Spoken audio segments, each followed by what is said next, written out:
कि -40 या -120, 130, 145, 75 वगैरह, और कुछ निशानी है प्लस लिखा जाता है, मिलीवोल्ट। माइनस म्हणजे काय, it throws energy out, this is exothermic, and plus means it demands. When you break something, this energy is required.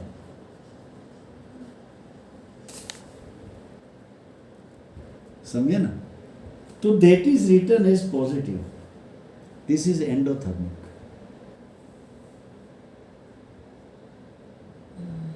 Thermic is heat, endo is demanding, exo means throws out. तो आप देखिए, जब exothermic animal आए, birds, some part of later reptiles and mammals, we are exothermic, right? Homotherms, we maintain our body temperature independent of the external. आप हिमालय में जाएंगे तो आपका ब्लड फ्रीज नहीं हो जाएगा। तो colon is the furnace. It maintains the heat so that the flora is safe. तो अर्ली एनिमल्स, अभी वो अपना वो जो लाइन है ना, वो सामने रखना है, ऑक्सीजन की ये लाइन,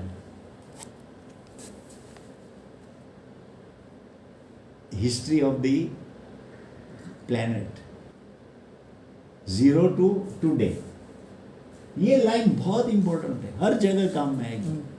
और वो जो ग्रीन मैंने सर्कल उधर लगाया है, that is the where you have carboniferous jungle, और ये जो, और आज जो हमारे गैस मिल रहे हैं घर में, किचन में आता है, वो उस जमाने के जंगल में जो वनस्पति सड़ी हुई है उसका मीथेन है। समझ में आया? देखो इसके चेहरे पे पता चल जाता है। तो उस किसी और प्लेनेट पे एडवांस लाइफ है कि नहीं, वो तय करने का एक ही पैरामीटर है कि वहाँ ऑक्सीजन है कि नहीं। ऑक्सीजन है तो एडवांस लाइफ होगी, मगर ऑक्सीजन है तो क्या है, क्लोरोफिल होगा, नहीं तो ऑक्सीजन नहीं होता है, क्योंकि ग्रीन क्लोरोप्लास्ट की फिकल मैटर है, गैशियस, जैसे हम गैस बॉडी में से निकलते हैं तो ऑक्सीजन बाहर निकलता है। ऑक्सीजन कहीं प्लैनेट पे है तो वहाँ क्लोरोप्लास्ट होगा, और क्लोरोप्लास्ट ने ऑक्सीजन दिया तो और भी एनिमल लाइफ होगी। देखिए, the largest blue whale was about 1.5 ton, 1500-2000 kilo की बॉडी है उसकी। वो मर जाती है तो फ्लोट होती है। Why? Because so many gases are produce because of the death of tissue. आदमी मर जाता है तो बॉडी की बदबू नहीं आती है। 2 दिन के बाद भैंस मर जाती है, कुत्ता मर जाता है, कि रेट कहीं मर जाता है। हमने हेलो, आप लोगों को कुछ, और डिनर के बाद आपको ले जाएंगे। जब वेल मरती है तो बॉडी डीके होता है, डीके होता है तो गैसेस प्रोड्यूस होती है। तो वेल ऊपर फ्लोट करने लगी, आपका एरोबिक बैक्टीरिया ऑक्सीजन खा के क्या स्लज के ऊपर घूमेंगे? क्या बात करते हैं? कॉमन सेंस है। अच्छा, मेरे आरबीसी में ऑक्सीजन गया तो आरबीसी तो सब यहीं आ जाएंगे, आगे नीचे जाएगा ही नहीं। अभी मैं आपको ये बताना चाहता हूँ, ये अपने लंग्स है, हाँ? अभी उसमें से एक आल्वियोलस बन गया। आल्वियोलस तो पता है, यहां एयर आया तो ये एटमॉस्फेरिक O2 है।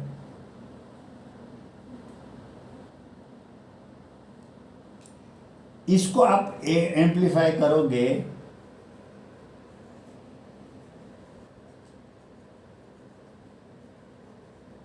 ये alveolus तो सेल्यूलर लाइनिंग से बना है ना, सेल है, ऐसे कोई पूरा एंडोथेलियल लाइनिंग होती है तो सेल्यूलर स्ट्रक्चर होता है। तो ये ऑक्सीजन यहाँ आया तो this cell is a double membrane structure. फिर ये प्रोटोप्लाज्म में आएगा, देन ये डबल लेयर स्ट्रक्चर है। फिर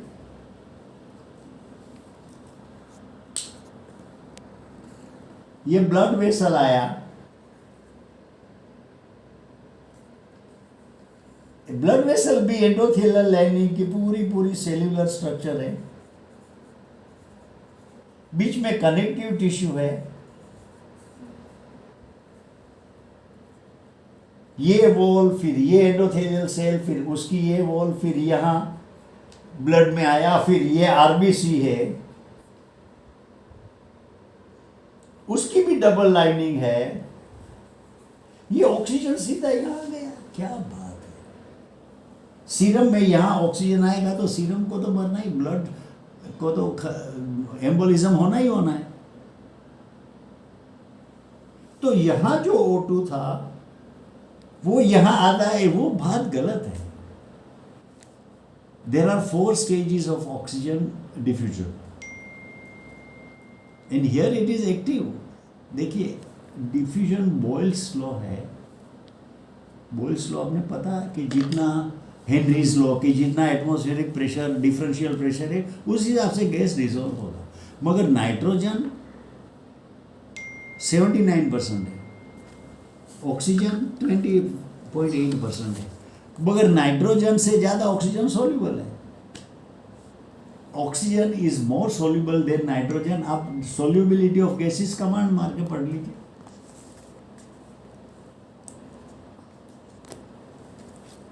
उसी में से मैंने निकाला CO2 is 40 times more soluble, H2S is 80 times, SO2 is 2700 times and ammonia 12,000 times। अच्छा इधर आएंगे तो when oxygen enters the blood, it's not O2।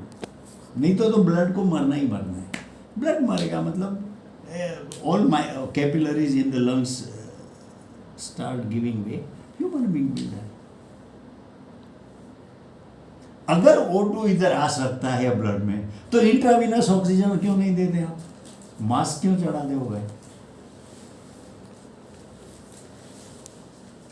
अभी सीक्रेट आती है।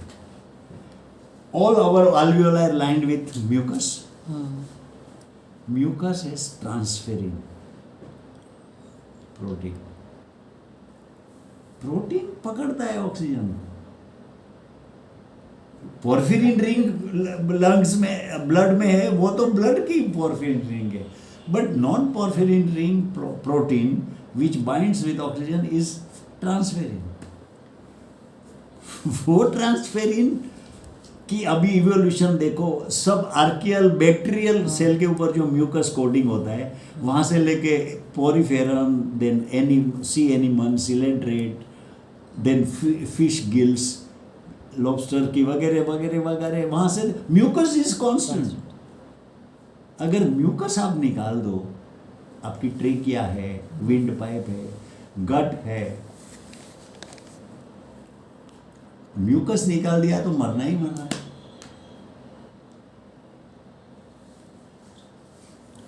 बैक्टीरियल सेल की उसकी डिफेंस क्या है? म्यूसिन, उसको भी म्यूकस है। तो फ्रॉग को आप पकड़ेंगे वो भी म्यूकस है, वरना उसको आप म्यूकनाइज कर दो तो फ्रॉग डेसिकेट ऐसे वैसे ही मर जाएगा। आप इंट्रावीनस कुछ भी उसको हाइड्रेट कर रखो मगर उसकी स्किन मर जाएगी। और क्यूटेनियस रेस्पिरेशन जो उसमें है, अपने फिश गिल्स में भी जो होता है, is highly loaded mucus structure. हमारा लंग्स भी हाईली म्यूकस लोडेड स्ट्रक्चर। और पैथोजन बढ़ता है तो mucus as a defence mechanism, you start throwing phlegm और कफ आउट। तो देखिए mucus is another wonder molecule on this planet. और बैक्टीरियल कैप्सूल में भी है, हमारे लंग्स में भी है, फूड में भी है, ये एंडोथेलियल लाइनिंग में ये पूरा है, ये भी हाईली म्यूकस लाइन स्ट्रक्चर है। तो किसी भी चीज को मल्टी डायमेंशनल स्ट्रक्चर से, इसीलिए जो मैं कहता था कि 3 dimensional structure of A volleyball, of A sphere. अभी म्यूकस के बारे में तो हमने कभी सोचा ही नहीं, और बैक्टीरिया से लेके आते। अच्छा, तो आयन कहाँ आया? ये जो मेरा, these are all cytochrome oxidase, cytochrome C1, A2, B3 वगैरह जो है ना, तो cytochrome appeared long before atmospheric oxygen। Cytochrome का स्ट्रक्चर को पता है आपको थोड़ा बहुत, है ना? उसमें साइटोक्रोम, तो उसमें Fe2, Fe3, उसका अगर आप इसको आप मॉलिक्यूलर कोएंजाइम Q10 है,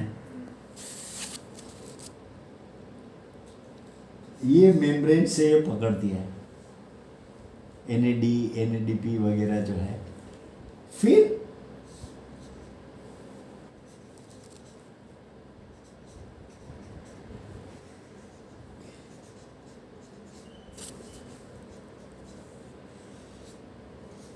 ऐसे ही चलता है, Fe2, Fe3, now this is what cytochrome।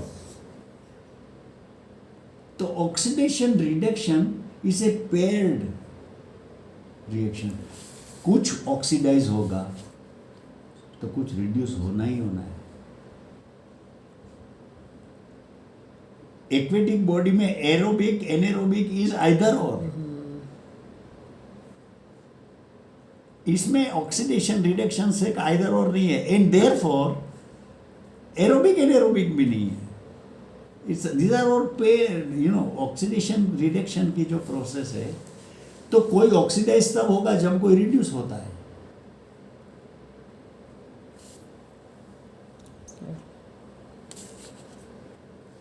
जैसे अब नॉर्मल सलाइन है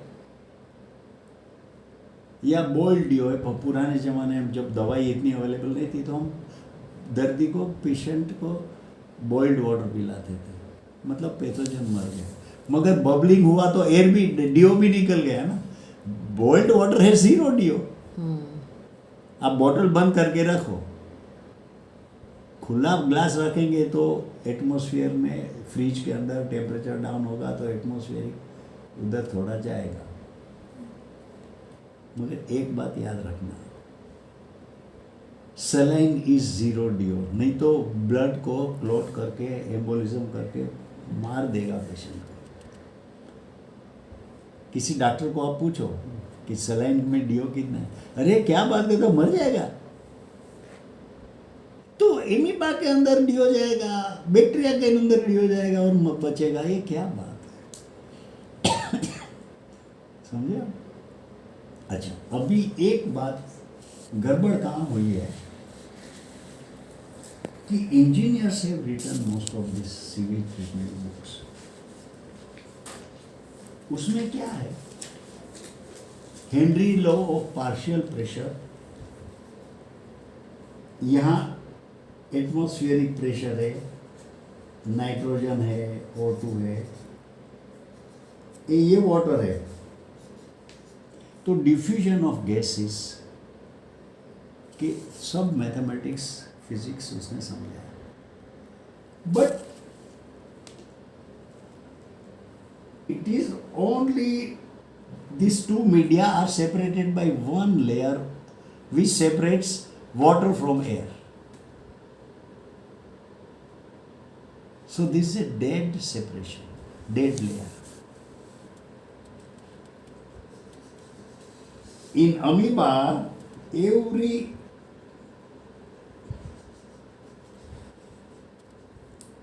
और bacteria, every cell is a double layer structure. ये लिविंग स्ट्रक्चर है, ये लिविंग, इसके कोई एंजाइम नहीं होता है, इसका कोई एनर्जी आउटपुट नहीं होता है, जो भी है फिजिकल है। Now this all engineers tried to explain this membrane behavior and diffusion of gases on the basis of these principles. वहाँ मर गए वो. सिंपल है. Membrane is not something that easy. और इसमें साइटोक्रोम ऑक्सीडेज की there are in one human muscle protein there are 42 million in muscle cell. 42 million protein molecules है. उसमें only 1% is enzyme. Protein is also a protein. Enzyme is also a protein. So enzyme is one of those 42 million. But what is the proportion of enzymic protein? It is 1%. तो bacterial cell और DNA में तो इतना histones है ही नहीं. It's pure nucleic acid. और nucleic acid उतना फटाफट मशीनरी इसकी एफडीए की ये कंडीशन हुई तो ये मशीनरी आई, ये कंडीशन हुई तो ये फूड मिला तो ये मशीनरी ऑन हुई. हमारे में तो फूड वगैरह वगैरह डिफाइंड है. बैक्टीरिया के लिए कुछ डिफाइंड नहीं है. टेम्परेचर भी डिफाइंड नहीं है. तो क्या एनवायरनमेंट में उसमें रिएक्ट करने की एबिलिटी है. तो उसकी जो डीएनए गैजेट है मैगजीन इट्स लाइक AK-47 500 गोलियां लोडेड है. किस गोली को कब फायर कर रहे हैं तो उसका histone is what it histones are blocking the DNA और एक्टिवेटिंग इट. जो भी रिएक्टिव पार्ट आएगा जरूरत पड़ेगी उतना डीएनए ऑन होगा और एंजाइम बनेगा. आगे मैसेंजर आरएनए करके मशीनरी आगे जाएगी.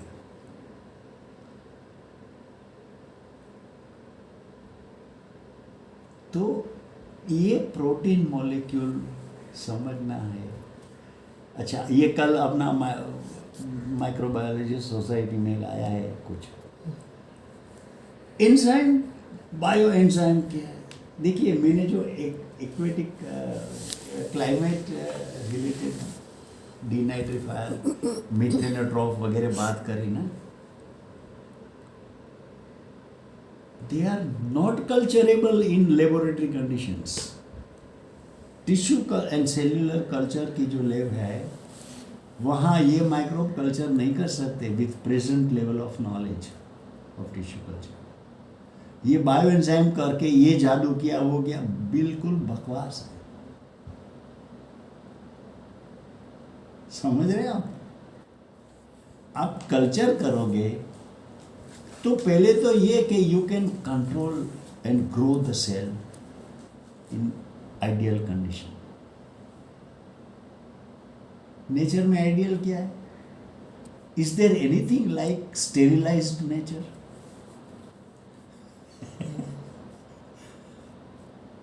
There is nothing like sterilised world. It is in your lab. तो माइक्रोब जो वहां काम कर रहे हैं वो तो बिंदास है. वो किसी के गुलाम नहीं है. वो बॉर्न फ्री लिविंग फ्री जैसे हम वो कहानी सुनते थे वो लायन वगैरह वगैरह. तो सवाल ये है कि माइक्रोब को समझने के लिए टेस्ट ट्यूब में नहीं देखना है, टिश्यू कल्चर में. वो जो माइक्रोब्स है in situ study. That is why metagenomic tools have been developed.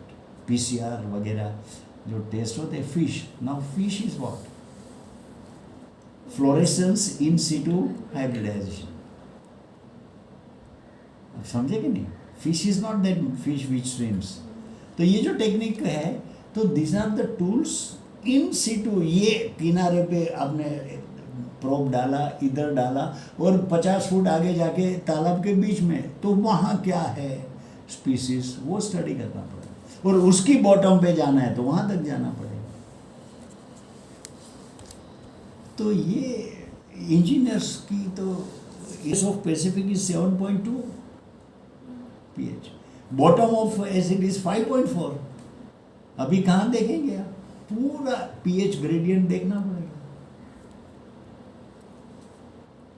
तो जैसे वर्टिकल पीएच ग्रेडियंट है, तो ऐसे एक बाजू आता है तो कहीं जाता है, तो उसका भी हॉरिजॉन्टल ग्रेडियंट भी होता है।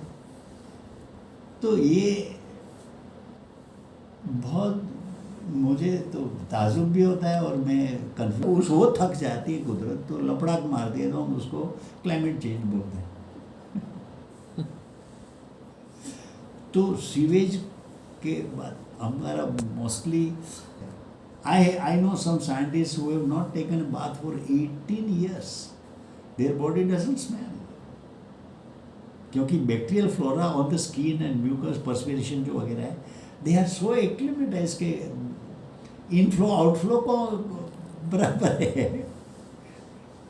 एक्यूमुलेट कब होता है, बदबू कब आती है, कुछ एक्यूमुलेशन है। If you take water and keep it stagnant in a vessel for 6 months, it will smell. क्योंकि माइक्रोबियल जो भी ऑर्गेनिक लाइफ जो भी कुछ है, वो इट विल स्टार्ट डीके।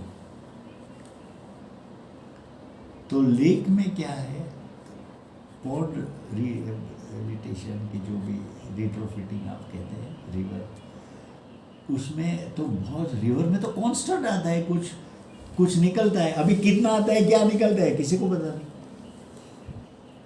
और भीतर क्या होता है, वो तो still is a black box. तो देखिए RNA, तो फेगोसाइटिक रिएक्शन से बैक्टीरिया को खा के आर्किया यूकैरियोट बन गया। तो आर्किया का भी 16S था रिबोसोम, बैक्टीरिया का भी 18S कैसे, कहाँ से आया भाई? 2 16S इकट्ठे करोगे तो एक 18S बनेगा। ये नहीं है। Ribosome is a very 16S ribosome is a very very tough mechanism, it does not change. और 16S रिबोसोम की कैरेक्टरिस्टिक समझ के देखिए, टर्माइट वुड खाती है, हजम करती है, बकवास बात है। अभी डाइवर्सिटी में आता हूँ, जो 90% मर गई फ्लोरा, 10% बच गई, उसने कुछ होस्ट ढूंढ निकाला। तो earlier host were cold blooded, hot blooded, homeotherm, poikilotherms, homeotherms ये बाद में आए। तो ट्राइकोनिम्फ करके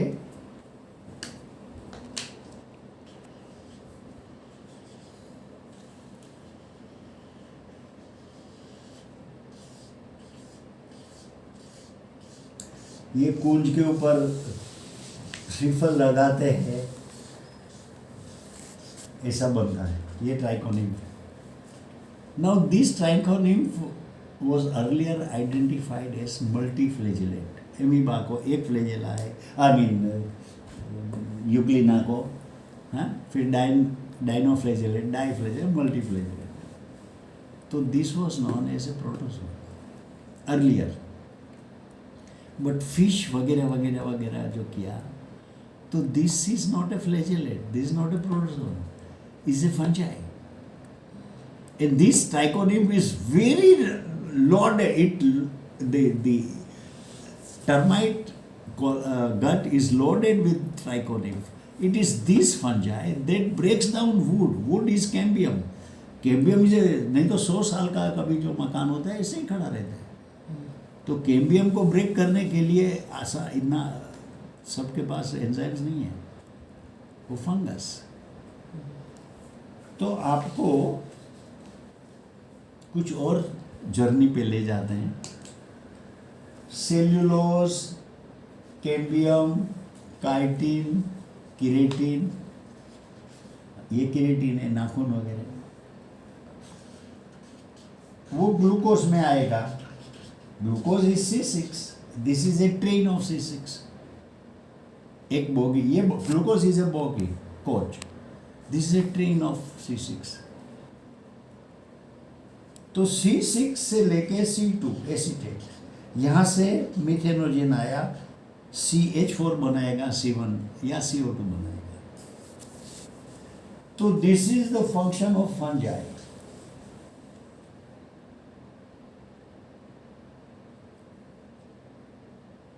Cambium, chitin, keratin to C6. C6 to C2 is bacterial role. C2 to आगे मिथेनोजेन आया है.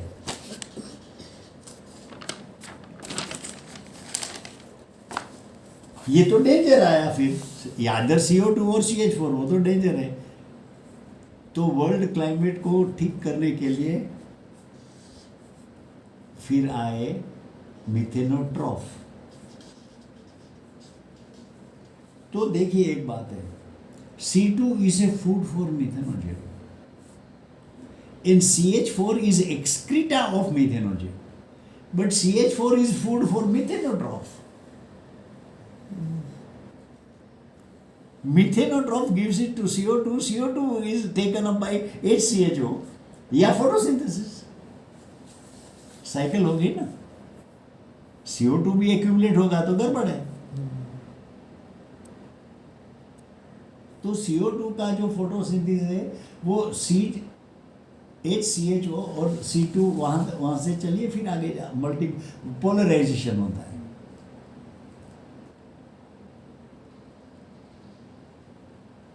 तो अकबर इसमें से आपने फंजाई निकाल दिया. और all this anaerobic forms fungi all they are non culturable with present knowledge of cell and tissue culture. फिर बोले मैंने फंजाई किया है, आपका ये फलाना और ढिमका ये कर देगा. ये ट्राइकोनिम आप गट में से निकालेंगे तो मर जाएगा. Because all this colon flora जो 10% बच गया, और they found out A host like human is a host, fish host, सबकी कॉलोन, जिराफ है, वेल है, अजगर है, पाइथन, उसकी सब कॉलोन फ्लोरा स्टडी करो आप. The moment you take them out, they will die or they misbehave like pathogen because they are under shock.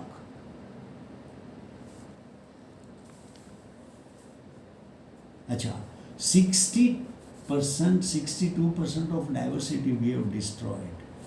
It means all those pathogens means symbiont, anaerobic life in their colon is out in the atmosphere. Most of them will die. Most of them will look for a new host. And many of them will behave. क्योंकि virus का role है, तो जिसकी जगह कुछ मौका मिला तो चुपचाप बैठ गए कि भाई वहाँ से यहाँ आए, ये कंडीशन नहीं है तो कोई बात नहीं. बट 60% एनिमल लाइफ लॉस्ट, उसकी जो कॉलोन फ्लोरा की बिहेवियर क्या है वो आपको वर्ल्ड बैंक या यूनिसेफ वो कोई बता नहीं सकते. what will be the outcome, nobody knows. You cannot restore that. You can bring so many other species. You can genetic experimentation से आपको टाइगर या लाइगर बना सकते हो. एक लायन एक टाइगर में से liger.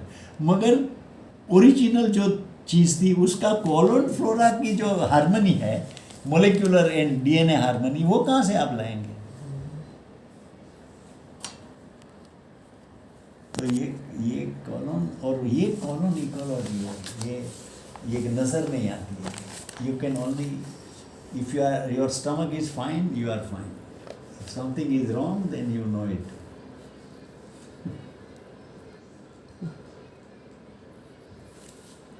So, they are not culturable. Culturable is a wrong term. Cultivable is the right term. But culture करते हैं सेल, तो हम वैसे कल्चर तो कोई सिविलाइज है तो कल्चर आदमी है, नहीं तो अनकल्चर्ड ऐसे भी बोलते हैं. बट यहाँ लेबोरेटरी कंडीशन में बोलता हूँ मैं कि they are not culturable. In therefore उसकी एंजाइम आप निकाल के बना के किसी इंजेक्ट किया तो पॉन्ड ठीक हो गया, बेवकूफ़ी है. आप कुछ कल्चर कब कर सकते हो, एंजाइम कब निकालोगे? जब कल्चर करोगे. फिर उसका रिबोसोम्स डीएनए फलाना डिपका है, you understand that, and then you extract it. जो कल्चरेबल नहीं है उसकी एक्सट्रैक्शन क्या करेंगे? तो बायो एंजाइम मैंने सिंथेसाइज किया, ये तो बिल्कुल हम बात है. But yeast fungus is culturable. What about those fungi and microbes which are not culturable? उसकी एंजाइम्स क्या आएगी हमें क्या पता है. और देखो एक बात है, साइनर्जी, ये इतना fungi to bacteria to methanogens to methanotroph and back, ये जो मैंने बताई बात, वो सिनर्जी क्या है वो मैं बताता हूँ. आप आईपीएल देखते हैं थोड़ा बहुत. If he continues to hold he would step out of the boundary, it will be declared six. तो he throws it in the air, comes back and then hold तो कैच आउट. या तो वो गिरने वाला है उसको पता है तो फेंकता है, दूसरा प्लेयर बॉल पकड़ के आने का है. नेट प्रैक्टिस करते समय किसी को आपने ऐसा देखा? क्योंकि वो जो कंडीशन है वो तो सिचुएशन बेस्ड है, तो प्रेशर ऑफ सर्कमस्टांसेस. तो ये साइनर्जी आप नेट प्रैक्टिस में ऐसे नहीं कर सकते कभी. चलो खाना